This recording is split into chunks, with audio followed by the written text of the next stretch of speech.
Alhamdulillah, vassalatu vassalamu ala rasulillah. Aziz birodarlar, mana ko'pchilik yerda madrasalar yakunlab, maktablar va hokazo, ya'ni o'qishlar bitayotgan vaqtda turibmiz.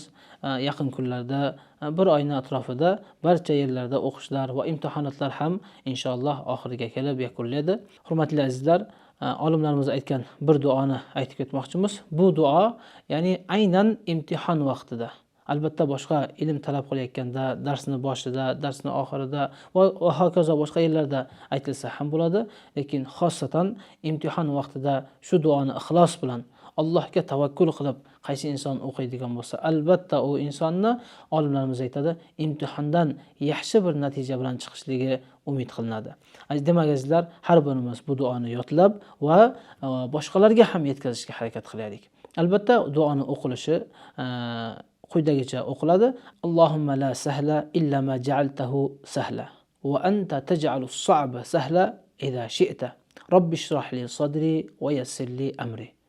Kim bu duoni o'qiydigan bo'lsa, xossatan imtihon vaqtida albatta imtihoni bir yaxshi bir natija bilan chiqadi. Alloh subhanahu va taolo barchalarimizni yaxshilikka qilayotgan niyatlarimizni qabul qilib va qilayotgan ibodatlarimizni, ilmlarimizni manfaatli qilsin.